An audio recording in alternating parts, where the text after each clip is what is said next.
na po tayo guys.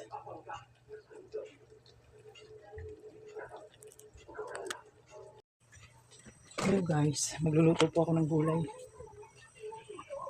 Ilisa ko lang na sa natirang karne.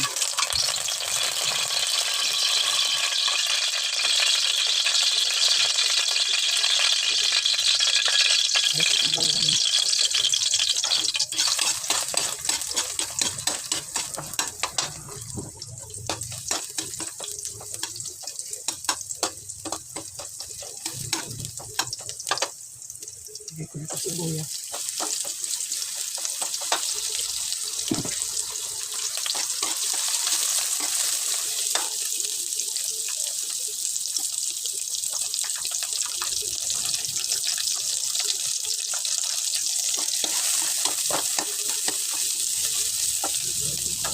Sasahog ko po dito yung natirang yempo. Yan lang po sasahog ko. Wala po kasi akong naka-stock sa rep, kundi ito lang. Medyo malalaki po yung hiwa ng nabiling yempo. Hindi na ubos. Kaya isasahog ko na lang.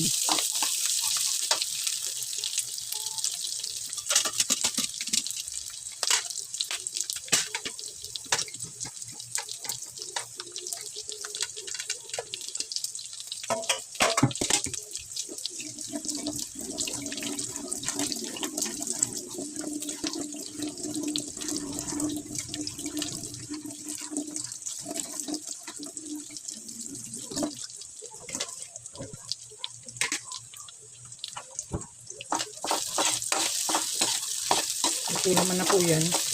Lalagay ko na itong sayote. Ginayat itong sayote. 4 na piraso po ng sayote.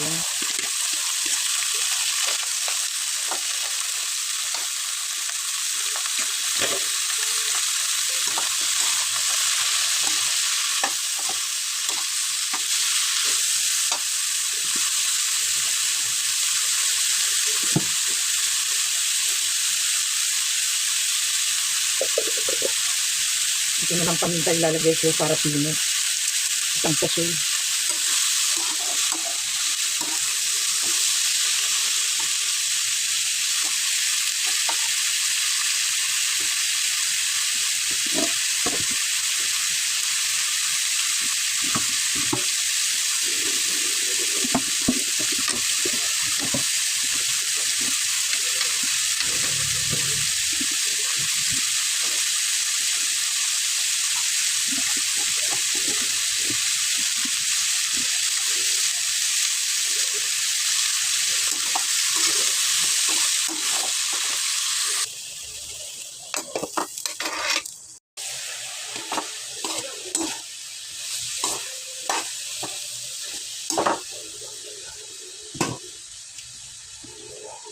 Lagay ko na rin po itong isang perasong maliit na repolyo.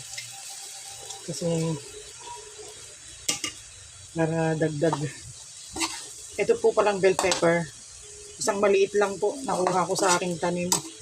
Nag-iisang peraso lang ng tumubong bunga. Kaya binunot ko na kasi napaka-konti ng ano niya, ibinigay na bunga. Tatanim na lang ako ng panibago.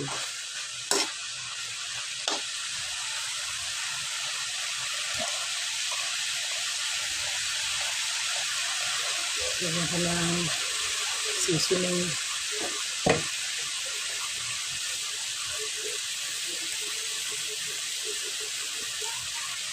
Lagyan ko na rin ng oyster sauce.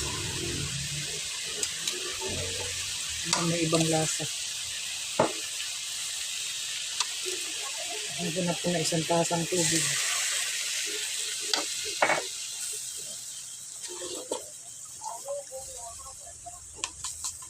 Lagyan ko na rin ng magic sarap.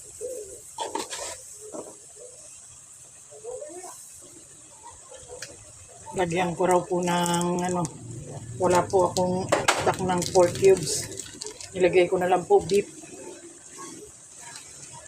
Para may lasa pa kasi matabang po parehas itong sayote at saka repolyo.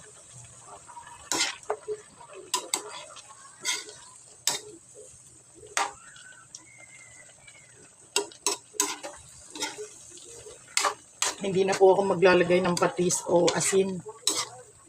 Okay na po yung aking panlasa sa ganyan. Isang kulo na lang po siguro ito. Lalambutin ko lang.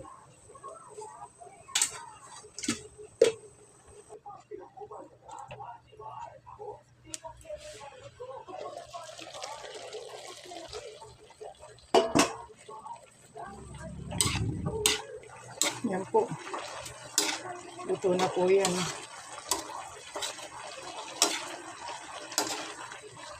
Okay na po sa akin yung timpla niyan.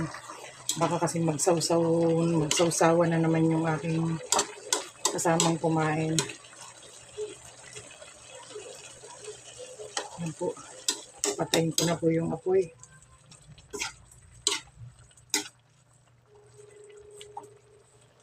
Okay na po.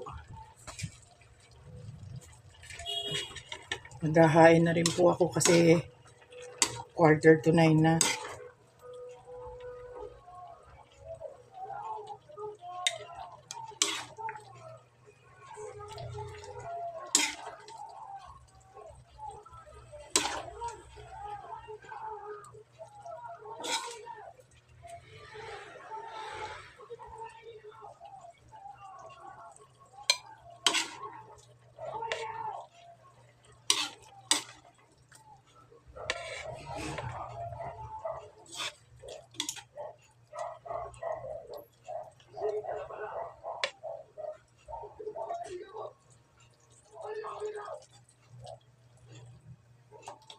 Yan po. Kain na po tayo, guys. Gulay po muna tayo ngayong hapunan.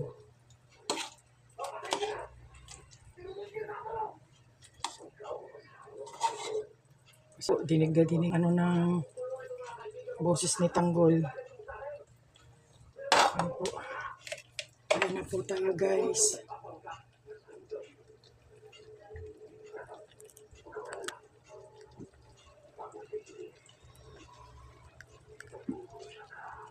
Masarap po yung lechong na po. Thank you po. God bless everyone.